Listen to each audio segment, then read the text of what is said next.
Welcome to our podcast.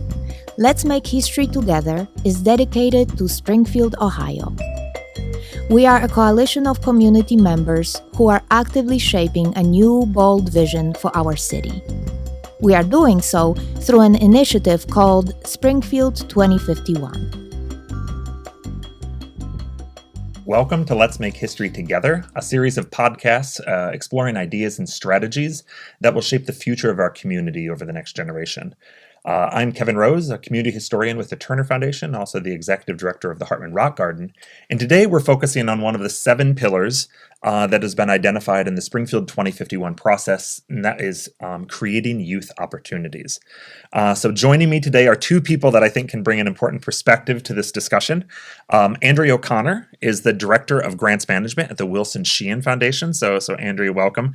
We were talking before we got going that she's here because she voiced support over this idea, and now she's being labeled as the pro on it. I'm the youth spokesperson for this community, so yes. Thank you for having me today. And David Beurle is the founder of Future IQ and the person that's been serving as the lead consultant on this process. So thank you, David, one, for just getting involved in our community and for being here with us today to talk about this really important topic. So Andrea, I'm going to start with you because I'm not from here. My wife's not from here. You are from here, but you went away, like most people, to go to college. And then settled in Columbus, Ohio, and recently have returned home back to Springfield with your family. Can you talk a little bit about this transition since you have children, and if Springfield has been kind of accommodating to your family needs? Yeah, what's interesting about this is my husband is originally from Michigan, the Detroit area. And when we met in Columbus, started our family in Columbus, bought a house in Columbus. And once we had our daughter, we kind of started seeing the pros of potentially being closer to family. My entire family is in Springfield. And Trevor, my husband, was the one who motivated us to come home. He was like, let's go to Springfield. And I was like, why? And the way that I felt about Springfield at the time was it's almost an acquired taste. Mm-hmm. I am from here, born and raised. I have big Springfield pride, but I didn't anticipate him to have that pride too. And he did. And so once we moved back, it's been almost seamless transition back to being home. We're just part of a community.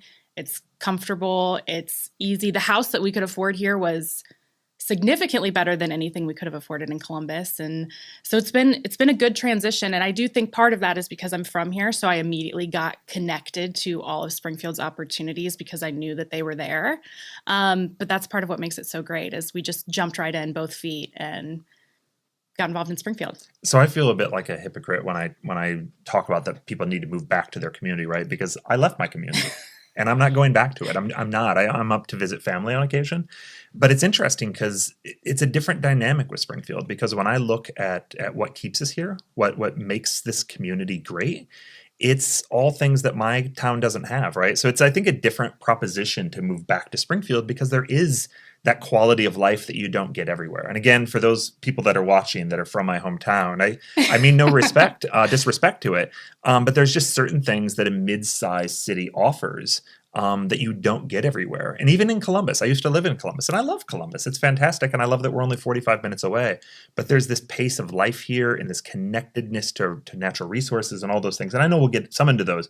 We're here to talk about youth opportunities, but that's a big part of it, right? When you become a parent and you're thinking about what you want for your children, these mid-sized cities, and it's not just Springfield, right? It's these mid-sized cities across the Midwest that have the kind of this unique value proposition. Is that the phrase you use, David? It is, yeah. That we have in these towns that some other places just don't. So, David, I'll pivot to you. Yeah. And that in this Springfield 2051 process, as I said in my introduction, we have 7 pillars, right? These are the areas that we think are the roadmap forward for our community.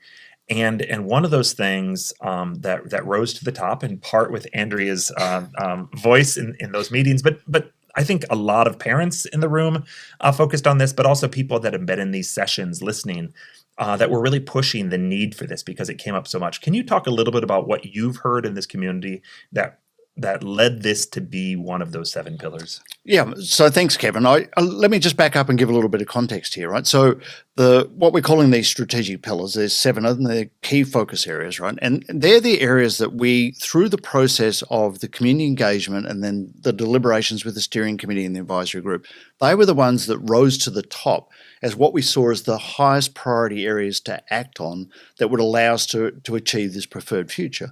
So youth opportunities is in there very intentionally.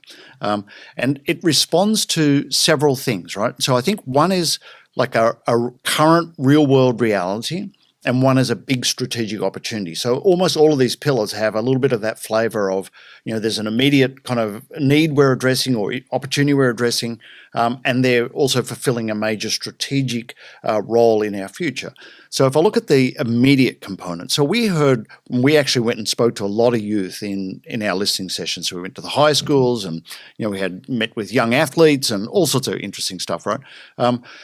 It's really clear that for some youth in this community, they don't perceive that there's a lot of opportunity. And there are some sections of this community where young people don't feel safe. They talk about their friend was shot around the corner. I mean, these aren't things we really want to talk about, but this is the reality for some young people in this community.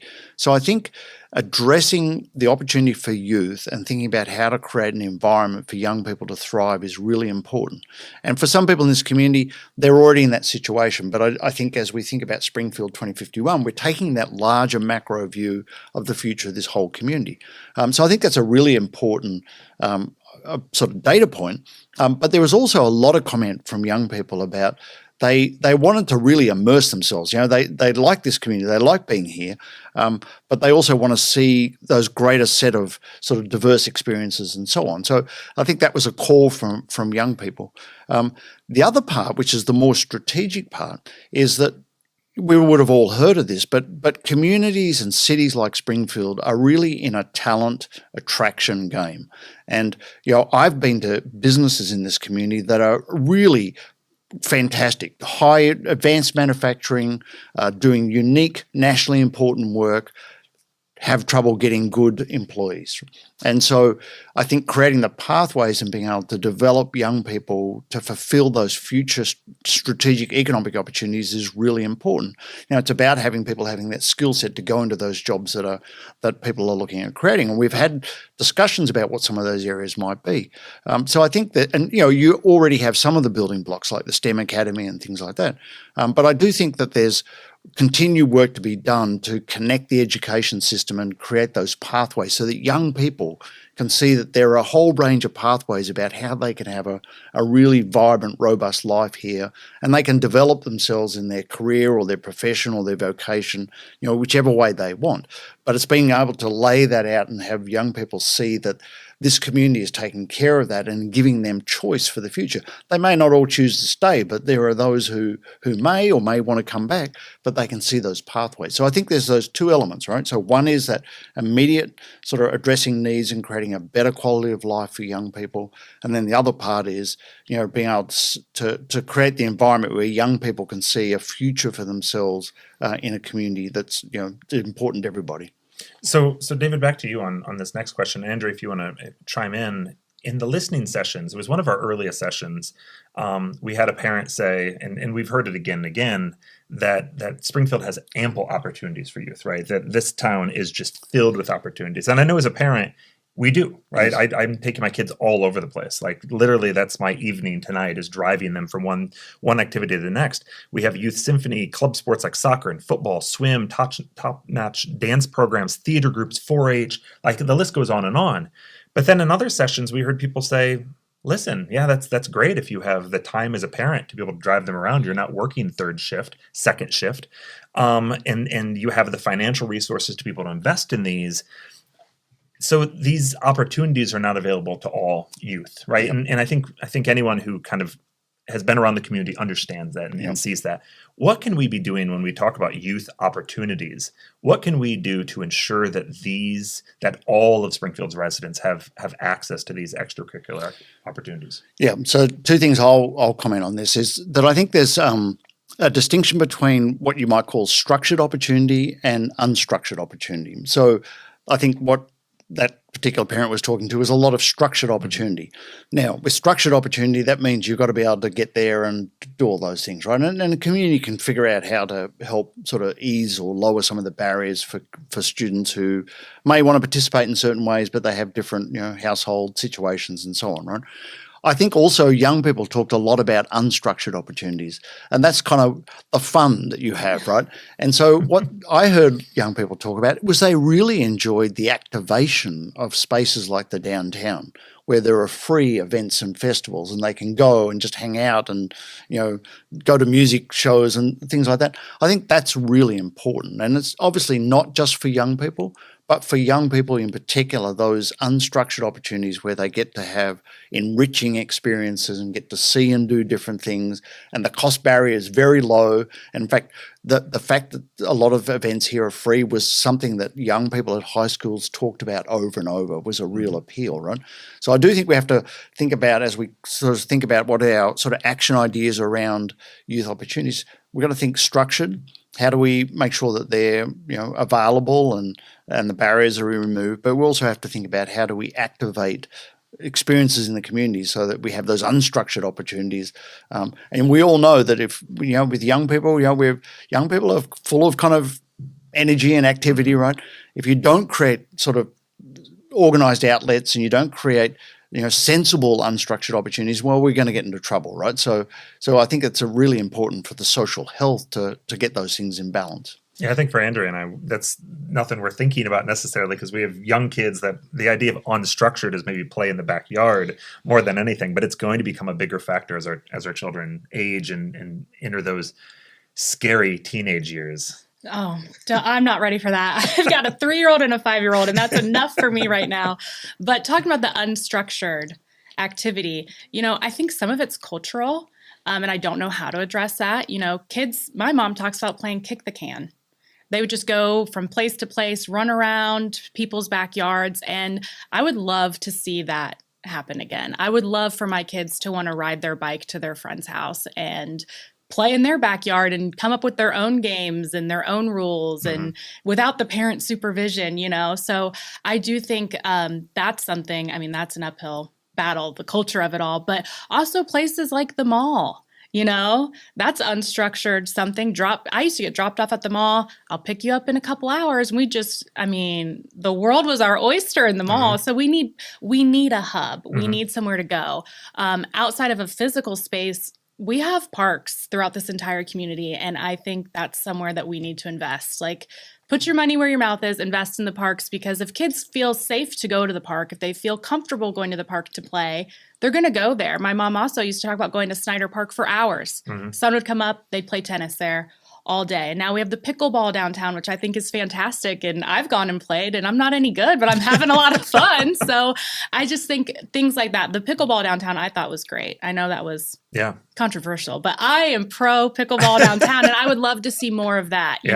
Conscious Connect has made a real effort to create spaces like parks, pocket parks for unstructured play. And I think that's where we need to focus now. That's where we can invest today, now, without a physical hub for people to go to. And I would add to that too, and we just have been talking about that too, Andrea, is that those spaces need to be quality spaces. And that's where that public investment becomes really important, is you can't just, there's a space, right? You've got to have some sort of activity there or something that sort of entices people there. But I think the safety and the cleanliness and the invitability of those areas is really important.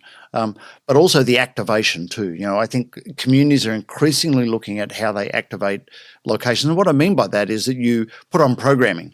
Now, it could be you have events or you have food vans and those type of things. So that kind of draws people into those spaces, because that actually makes them safer as well when you have community that's gathering there, because people are keeping an eye on things and so on. So I just want to add that too. That's a really important part. So it's interesting. Earlier I was mentioning that, there was some debate whether this would be a pillar. And I should mention that it was never that, youth are not important. It was that youth are everywhere in this plan in many ways, and they are, right. When you look at enhancing downtown, one of the key pillars, a lot of that's about youth and creating that space. We heard in those sessions with the students, because of the generation they're from, it was the mall. And they were like, well, they lamented the loss of the mall, or even the malls in other communities where they could go and have kind of unstructured time with friends, even if their parents are dropping them off there. And that is what downtowns historically were and will be again, right?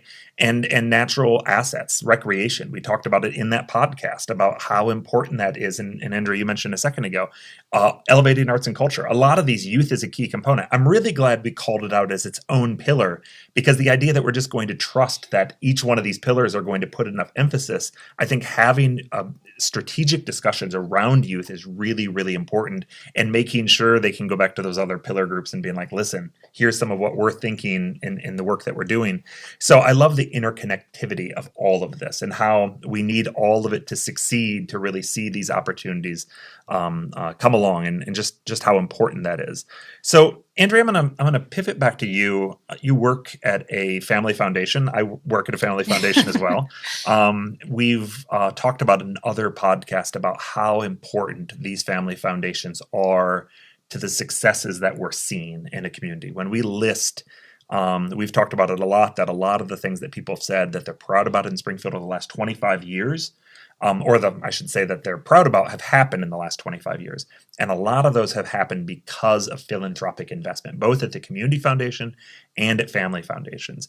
So with your work as a grants manager, director of grants at a family foundation, do you think that when we look at the ecosystem of nonprofits, we have the nonprofits here in this community that are going to serve youth? And I know we have a lot that are doing it, so it can be a controversial question. And the reason I ask this is because in some of our sessions, a lot of the things, specifically like Southside residents in these sessions, and the things that they talked about that used to provide youth opportunities don't exist today, right? These organizations don't exist, whether they're the Urban League or whether they are the police camps. These types of things that people used to do as youth don't exist.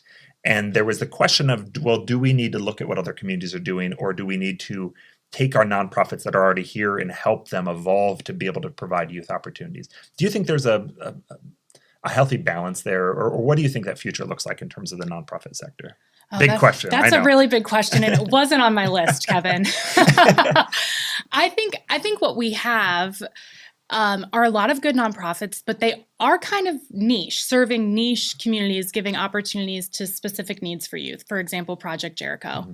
What a wonderful opportunity for kids who are interested in the arts. Mm-hmm. Or Rock of Hope. I know that that's a place to go hang out after school, but also in the summer, they have a huge basketball camp, so that's great for sports. And then there's Young Life, who they're kids who want to have a community and they are exploring a relationship with God. And I think that that's great. But as to what you're talking about, the Urban League, and I forget the other thing that you mentioned, but yeah, we don't have a lot of things going on for everyone. Like whatever you're into, if you're a kid, you're going to like doing X, Y, or Z. And I do think there's an opportunity to grow in that area. I think in this community, I've talked to David separately. He's like, everything here is so community led. So it'd be interesting to know, what is it that they would like? What kinds of opportunities would they want to see? You know, we heard that they don't feel like there's an opportunity. Well, what is the opportunity that you're dreaming of? Mm-hmm. And how could we make that happen? And having a better understanding of what would maybe help define the how. And if I could jump in on that too, Andrea, I think that's right on point for why this pillar or this topic elevated to be a strategic pillar, right? Because we wanted to call this out and message to young people that as Springfield 2051, the core group is really thinking about these big strategic issues, and young people and their opportunities for them is one of those, right? So it gives a bit of a rallying point for this too. And the next big phase of this project is going to be to reach out to people to start to get ideas and develop ideas. So exactly what you're saying, which is, this gives us the opportunity to go back to all those young people in the school groups that we met with and say, okay, this pillar is now in place, right? And this is focused on you. What are the things, like you say, what are the opportunities you're looking for?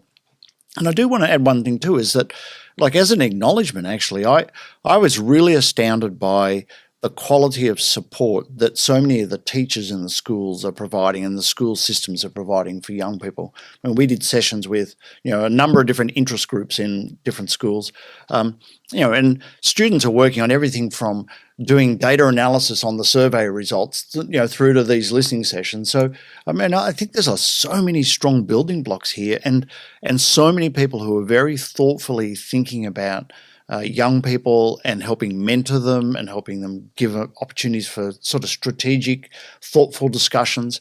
So I'll be just fascinated about what comes out as the overlay on this as we think about opportunities. How do we bring those together and create this sort of really strong experience for young people in this community? I mean, I think we're super open to ideas, right? And so that's part of the Springfield 2051 is we've identified key areas. Next big phase is really to say, okay, how do we act on that? What are the big building blocks in each pillar that we need to work on, and then get the community to prioritize some of those? So, yeah, one of the things that I think is really important as we move forward is what I'll call, for lack of a better term, structured unstructured activities. And we saw it in some of those sessions. We had a session with Fathering Strong, and this young father was like, I get kids in our neighborhood together and we hold a basketball tournament every year. And it's just informal. Like it's these people, they're signing up, they're engaging these kids. At my children's school, the parents had a session. I was not there. I was actually out of town. My wife was there, and they had a discussion about, well, are we allowed to use the school's playground in the summer? Like, can we come and play soccer here on these fields or play basketball here? Right? What are we allowed to do? I would just the other day I had a father ask me, are we allowed to play disc golf on Wittenberg's disc golf course? Right? These types of things. I think as a community, it's a lot of these. We have a lot of opportunities that people don't even realize that are there that can create youth opportunities. They're a little more structured because you're going to need a parent along with you, but they're free.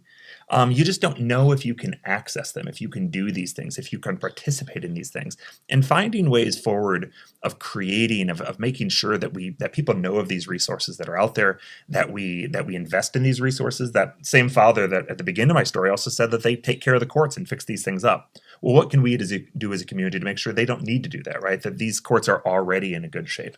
So I think a lot of this is just improving communication, which has been kind of that overarching theme on a lot of this, is how we're talking to each other and making sure that everyone knows the opportunities that are out there, that we have some type of a resource guide or other things that are there. So they just know that there's already great things to do. They just can now, engage in them.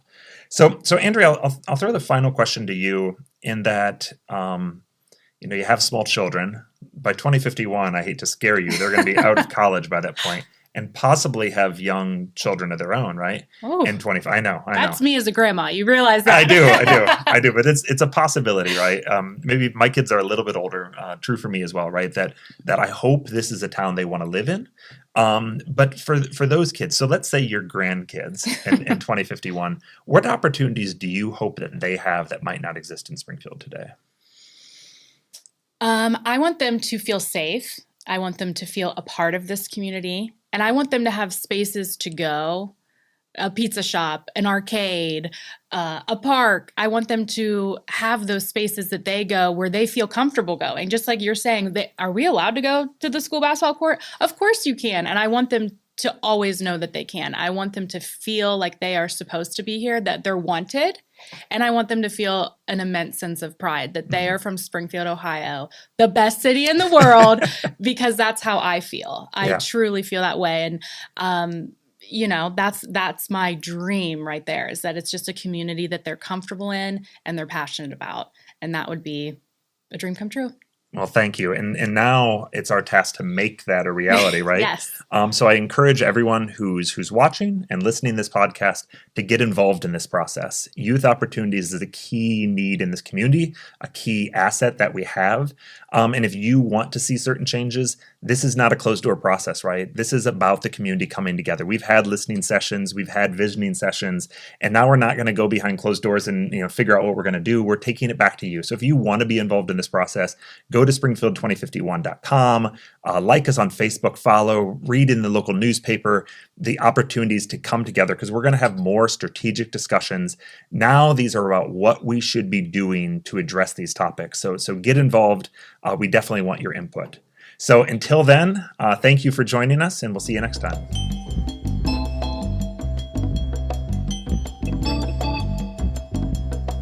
You have been listening to Let's Make History Together podcast. You can visit letsmakehistorytogether.com for more episodes. You may also check out springfield2051.com to learn how you can get involved in the process of shaping our community's future. Special thanks to our guests and to you, our listeners and fellow community members. The music excerpt used for this podcast is by Johnny Lytle, one of Springfield's legendary music stars.